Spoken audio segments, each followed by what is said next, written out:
Hello दोस्तों, स्वागत है आप सभी का एग्जाम बी में। सो गाइस, जैसा कि आपको पता है एमसीक्यू की सीरीज चल रही है हमारे इंश्योरेंस की। तो ये हमारा आज पार्ट 4 होने वाला है, जिसमें मैं आज आप लोगों के लिए 20 क्वेश्चंस और लेके आया हूं। ठीक है, तो आज के जो हमारे क्वेश्चंस होंगे, इनका जो स्तर है मैंने थोड़ा बढ़ा दिया है। जैसे जैसे आप आगे बढ़ते जाएंगे एमसीक्यूज में, आप देखोगे क्वेश्चन का जो स्तर है वो धीरे धीरे बढ़ता जाएगा।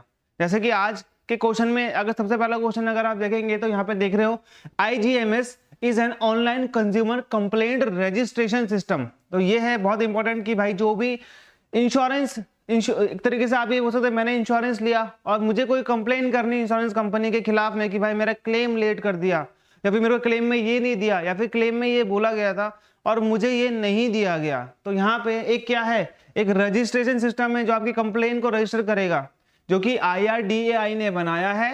What is the full form of IGMS? तो यहाँ पे IGMS का फुल फॉर्म बताना है। देखो यहाँ पे जो भी हमारी इंश्योरेंस कंपनीज हैं, जो हमारी पब्लिक सेक्टर की इंश्योरेंस कंपनीज हैं, उन्होंने अपने जो भी ग्रीवियंस पोर्टल हैं, उन्होंने जो भी अपने कंप्लेंट पोर्टल हैं, उन सबको इंटीग्रेटेड किया और क्या बनाया, IGMS बनाया। और ये जो IGMS है, आपने बताना है इसका फुल फॉर्म क्या है। क्या इंटीग्रेटेड ग्रीवियंस मैनेजमेंट सर्विस या फिर integrated grievance management system? So this one is the right one. ये है आपका इंटीग्रेटेड ग्रीवियंस मैनेजमेंट सिस्टम, जिसको हम बोलते हैं IGMS, जिसे बनाया था IRDAI ने। ओके, तो यहाँ पे ये चीजें आपके लिए इंपॉर्टेंट है। अगला क्वेश्चन देखिए, the insurance act was amended. जो हमारा इंश्योरेंस एक्ट है ना, आपको पता है एक 1938 वाला है, एक 1938 वाला है। हमने उसको अमेंड किया है। किस लिए अमेंड किया है? ताकि हम रेगुलेट कर सके इन्वेस्टमेंट को, और यहाँ पे एक मिनिमम सॉल्वेंसी मार्जिन को डिसाइड कर सकें। और टैरिफ्स, और जो एक टैरिफ एडवाइजरी कमेटी जिसे हम TAC बोलते हैं, इसको भी सेटअप किया गया to mandate policy wordings and regulate general insurance premium rate. देखिए, इतने ज्यादा भी प्रीमियम्स हाई ना हो कि बंदा पॉलिसी ना ले पाए, या फिर आप जितनी हाई उसको प्रीमियम दे रहे हैं उतना ही हाई आप उसको रिटर्न भी दोगे।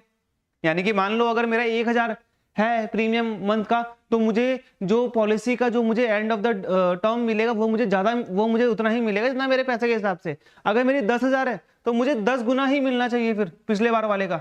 ठीक है, तो यहाँ पे आप ध्यान देना है इस चीज का कि भाई किस अमेंड को, जो हमारा इंश्योरेंस एक्ट है, इसको हमने अमेंड किया, कब अमेंड किया, ताकि हम लोग क्या कर सके, मिनिमम सॉल्वेंसी मार्जिन को सेट कर सकें। तो यहाँ पे ये आपका पार्टिकुलरली क्या आएगा, देखिए यहाँ पे ई नहीं है आंसर, ये ई यहाँ पे गलत लिखा हुआ है, दैट इज डी। ओके, ये डी होगा यहाँ पे। तो जो इंश्योरेंस एक्ट है हमारा, वो कब अमेंड हुआ था? 1968 में अमेंड हुआ था, ताकि हम यहाँ पे इन सब चीजों को सेट कर पाए। चलिए अगला है, आ स्पेसिफिक रिस्क और cause of loss covered by an insurance policy such as a fire, wind storm, flood और थेफ्ट, इट इज कॉल्ड। देखिए, कोई भी रिस्क है, कोई भी कॉज ऑफ लॉस है, ठीक है, जो कि कवर्ड करता है एक इंश्योरेंस पॉलिसी, जैसे कि आग लगना, ठीक है, तूफान आना, बाढ़ आना, चोरी होना, इन सबको कौन सी इंश्योरेंस पॉलिसी कवर करती है? पेराइल, पुलिंग, EMI, प्रीमियम, या फिर नन ऑफ दिस। तो यहाँ पे सबसे इंपॉर्टेंट चीज क्या है, दैट इज क्या बोलते हैं हम उसे, पेराइल। तो ये पेराइल इंश्योरेंस क्या हुआ एक तरीके से, देखिए पेराइल क्या होता है, ये एक स्पेसिफिक रिस्क होता है जो कि किस चीज से होगा, चाहे वो विंडस्टॉर्म से हो, फ्लड से हो, थेफ्ट से हो, या फिर फायर से हो। वैसे चीजें जो कि आप ये बोल सकते हो नेचुरल चीजें, नेचुरल चीजों से होने वाले खतरा, जो क्या हो गया आपका किसके अंतर्गत आता है, पेराइल के अंतर्गत आता है। देखिए, हमारे द्वारा एक कोर्स लॉन्च किया गया है, पहले से है GA इंश्योरेंस भी। अगर आपने पढ़ना है, डिस्क्रिप्टिव इंग्लिश अगर आपने पढ़ना है, तो आपको 1502 रुपए में मिल जाएगा सिंपली। अगर आपने यहाँ पे QRE नहीं पढ़ना है तो डिस्क्रिप्टिव इंग्लिश की बात कर रहे हैं यहाँ पे। और यहाँ पे है हमारा एक ऑनलाइन कोर्स जो कि है 2022 रुपए का, जिसमें आपको सारी चीजें मिल जाएंगी। क्वांट, रीजनिंग, इंग्लिश भी मिल जाएगी। यहाँ पे आपकी लाइव क्लासेस हैं, यहाँ पे आपके प्रैक्टिस टेस्ट है, स्टडी मटेरियल है। ये है हमारा 1502 रुपए का, तो ज्यादा अफोर्डेबल, आपको पता है कि अफोर्डेबल है। ठीक है, अब आप तैयारी जो है अपने अफोर्डेबल तरीके से कर पाओगे, तो ये है आपके लिए। तो it is then in which year insurance information bureau of India, जिसे हम बोलते हैं IIBI वाज एस्टैब्लिश्ड। तो यहाँ पे लिखता हूं मैं IIBI was established by the insurance regulatory, जिसे रेगुलेट करा था IRDAI ने, मतलब जिसे बनाया था IRDAI ने। तो आपने बताना है कि भाई ये जो insurance information bureau of India है, इसे हमने कब इस्टेब्लिश किया था।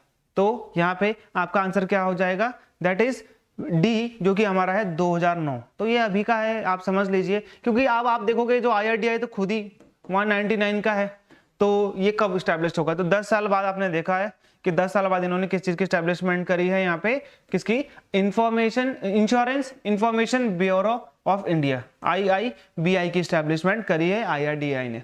अगला है, विच of the following is the only dedicated institution for education in insurance and actuarial science in the world. देखिए एक वर्ड बताता हूँ, एक्चुरियल साइंस। ये जो एक्चुरियल साइंस है ये है रिस्क मैनेजमेंट का, याद रखना आप, रिस्क मैनेजमेंट का, कि भाई अगर कोई चीज होती है तो उसमें हमने रिस्क मैनेजमेंट कैसे करना है, ठीक है, कितनी चीजों में कितना रिस्क होता है, ओके तो ये सब चीजें रिस्क मैनेजमेंट। इंश्योरेंस भी बोल सकते हैं आप इस तरीके से कि भाई अगर रिस्क कैसे करेगा मैनेज इंसान, इंश्योरेंस से तो करेगा, तो ये actuarial science is related to the insurance. तो ये कौन करता है पर्टिकुलरली, तो ये which of the following is the only dedicated, तो यहाँ पे आपने बताना है क्या वो AICTC है, ये है आपका IRDAI, IIRM, NCTE, CSIR। देखिए ये तो आपका होगा नहीं, क्योंकि ये all India council for technical education है, ठीक है, ये है आपकी अथॉरिटी, ये है आपका IIRM, जिसको हम क्या बोलते हैं, इंश्योरेंस, ये हो गया आपको जो मैंने आपको पिछले वाला बताया था, ठीक है, इंश्योरेंस इंफॉर्मेशन मैनेजमेंट करके है। NCTE, okay, national council for technical education, ये है आपका council for scientific and industrial research, ये हो गया आपका। तो पर्टिकुलरली ये सारे टेक्निकल एजुकेशन से है, ये रेगुलेटरी बॉडी है, तो IIRM is the right one, एक मात्र ऐसा इंस्टीट्यूट है जो एक्चुरियल साइंस के बारे में पढ़ाता है। देखिए ये है हमारा LIC AO का टेलीग्राम ग्रुप।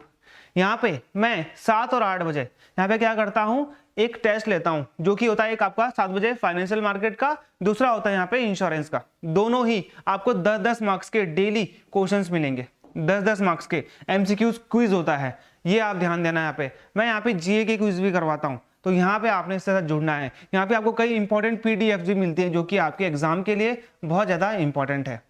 अगला है इंश्योरेंस इंफॉर्मेशन ब्यूरो, IIB की बात कर रहा हूँ, was registered as an independent society under the Andhra Pradesh societies registration act.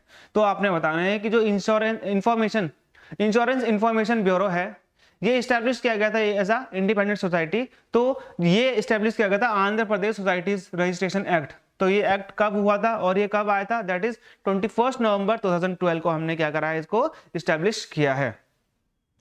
RSBY, ठीक है, is a government run health insurance programme.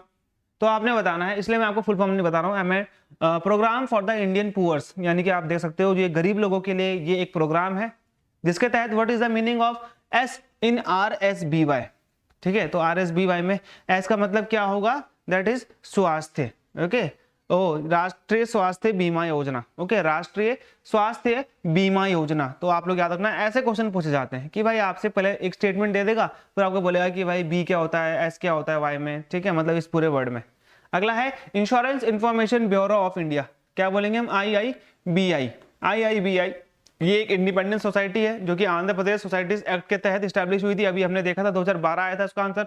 The society is governed by the governing council headed by, देखिए IRDAI का एक गवर्निंग काउंसिल होता है, जो governing council किसको चलाती है, इन सब चीजों को चलाती है, ठीक है। तो वर्तमान में आपने देखा होगा कि भाई ये कौन है अभी, जो चेयरमैन है IRDAI के, और एक CEO बनते हैं। याद रखना, जो गवर्निंग काउंसिल है उसका एक चेयरमैन होगा, और ये चेयरमैन कौन होगा, जो IRDAI का क्या होगा, पर्टिकुलरली यहाँ पे चेयरमैन होगा देवाशीष पांडा है, और CEO, ओके। तो यहाँ पे एक CEO होगा, जो कि मैं आपको बताऊंगा। यहाँ पे देख लीजिए, सबसे इंपॉर्टेंट चीज क्या है कि यहाँ पे आप देखोगे IRDAI का एक चेयरमैन होगा, जो कि जो गवर्निंग काउंसिल है IRDAI का, उसका चेयरमैन भी होगा, ओके। तो यहाँ पे आप ध्यान देना, जो हमारा insurance information bureau of India है, ये पर्टिकुलरली गवर्न कौन करता है, गवर्निंग काउंसिल ऑफ IRDAI। आम आदमी बीमा योजना, जिसे हम बोलते हैं AABY, is a social security scheme introduce by the government of India. तो आम आदमी बीमा योजना इन्होंने स्टार्ट करी थी। The beneficiary can apply for this scheme without any cost as the specified premium amount dash is mutually shared by the central and the state government। तो यहाँ पे क्या बोल रहा है कि भाई आपने विदाउट किसी एक कॉस्ट के, विदाउट किसी एक प्रीमियम के, आपने क्या करना है, आम आदमी पार्टी योजना जो है आपकी सोशल सिक्योरिटी स्कीम है, ये आप ले सकते हो। बस आपने एक बार कितना पे करना है, तो यहाँ पे बता रहा है आपको, आम आदमी गरीब योजना के लिए 500 रुपए आपने यहाँ पे करना है। तो देखिए सबसे इंपॉर्टेंट चीज क्या है यहाँ पे, दैट इज देखो यहाँ पे क्या आएगा, सबसे इंपॉर्टेंट मैं आपको बता देता हूँ। The scheme focused on the people of the rural and landless house hold. ये बहुत इंपॉर्टेंट है कि भाई ये किसके लिए है, लैंडलेस हाउस होल्ड वालों के लिए है। तो ये जो बेनिफिशरीज हैं, ठीक है, ये स्कीम की, तो यहाँ पे आप ध्यान देना प्रीमियम अमाउंट आपका 200 है। 500 कब है मैं आपको बताता हूँ, 500 भी है इसमें, 700 भी है। कब? जब इसमें फैमिली 5 की होती है, जब इसमें फैमिली 7 की होती है। अगर फैमिली यहाँ पे क्या है पर्टिकुलरली आप देखोगे तो कम की है, तो आपको यहाँ पे 200 रुपये ऐसा करके इसमें चलता है। तो यहाँ पे आप ध्यान देना, इसलिए इसके आंसर सारे यहाँ पे हो जाते हैं एक तरीके से। लेकिन अगर यहाँ पे ये बोलेगा कि विद ए स्मॉल फैमिली, तो आपको यहाँ पे 200 आएगा। तो इस हिसाब से यहाँ पे आप 200 लिख सकते हो। ओके, चलिए अगला है, where is the head office of insurance information bureau. तो ये आपने बताना है, ये है आपका इंश्योरेंस इंफॉर्मेशन ब्यूरो, जिसे हम बोलते हैं IIB। तो इसका हेड ऑफिस यानी कि हेडक्वार्टर आपको कहाँ पे देखने को मिलेगा, दैट इज हैदराबाद। ये भी कहाँ पर है आपका, हैदराबाद में ही है। और आपको पता है IRDAI का जो हेडक्वार्टर है वो 2001 में स्टैब्लिश किया गया था। कहाँ? हैदराबाद में। और ये हैदराबाद से कब आया था, मतलब दिल्ली में था इससे पहले, तो दिल्ली में 199 में स्टैब्लिश किया गया था IRDAI का हेडक्वार्टर। अगला है, which are the following is are the beneficiaries of benefits of Aam Aadmi Bima योजना। तो आम आदमी बीमा योजना का इनमें से कौन सा बेनिफिट है?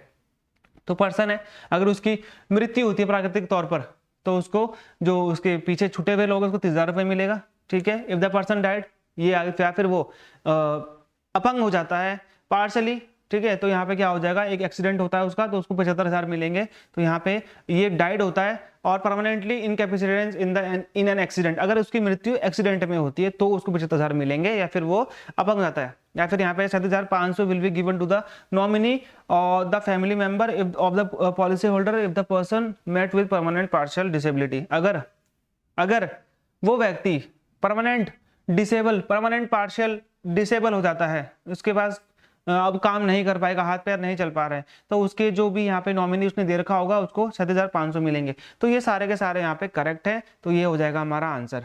अगला है, बेनिफिशियरीज अंडर राष्ट्रीय Swasthya Bima Yojana are entitled to hospitalise coverage. Hospital का जो कवरेज है वो भी दिया जाता है। कितने रुपीज का दिया जाता है? For most of the diseases that require hospitalisation, वह उन्हीं डिसीजेज के लिए जिसमें जो हॉस्पिटलाइजेशन रिक्वायर होती है। तो कितने का मिलता है यहाँ पे? तो यहाँ पे मिलता है हमको 30,000 रुपए का, आपको हॉस्पिटलाइजेशन का जो खर्चा है वो दिया जाता है इसके अंतर्गत। What is the eligible age range under the Aam Aadmi Bima योजना? तो आम आदमी बीमा योजना के अंतर्गत आपको रेंज बतानी है। अब तो वैसे भी आयुष्मान भारत योजना आ चुकी है, आपको बताया, तो ये है 18 से 59 ईयर आपकी जो एज है वो होनी चाहिए, तभी आप इस जो आम आदमी बीमा योजना है उसके अवेल कर पाएंगे। आम Aadmi Bima Yojana has come into effect from which of the following date. तो आपने बताना है जो आम आदमी बीमा योजना है ये कौन सी डेट से लागू की गई थी भारत में? तो आप देखोगे 2015 से, यानी कि ये वही डेट है जब नीति आयोग भी स्टैब्लिश हुआ था। ओके, तो ये है आपका इंपॉर्टेंट, वैसे ही बहुत इंपॉर्टेंट है आपका। तो ये मिनिस्ट्री ऑफ फाइनेंस ने इसको लॉन्च किया है आम आदमी बीमा योजना को। ठीक है, और सबसे इंपॉर्टेंट चीज क्या है, 2013 में ये क्या हुआ था, ये 2013 का है, सॉरी ये बी नहीं होगा यहाँ पे, 2013 होगा। ओके, आम आदमी बीमा योजना, तो यहाँ पे क्या बोल रहा है, ये 2013 का है, तभी मैं बोलूँ यहाँ पे, क्योंकि ये किसका था, ये यूपीए का था। ठीक है, यूपीए का था। यूपीए का मतलब यहाँ पे क्या हो गया, ये हो गया पर्टिकुलरली यहाँ पे कांग्रेस ने इसको क्या करा था, एक तरीके से स्टैब्लिश किया था कांग्रेस ने। ओके, तो that is not B, that is the C answer over here. Who is the person chief executive officer of, who is the present chief CEO of insurance information bureau of India? IIBI का present में CEO कौन है? तो यहाँ पे आपने बताना है कि प्रेजेंट में CEO कौन है। देखिए मैंने आपको बताया था जो IIB होता है यहाँ पे IIBI, इसमें आप गवर्निंग काउंसिल होती है। ठीक है, गवर्निंग काउंसिल का चेयरमैन कौन होता है? ये आपका कौन होता है, जो कि हमारा चेयरमैन होता है IRDAI का। इसमें एक आपको CEO भी मिलेगा, चीफ एग्जीक्यूटिव ऑफिसर।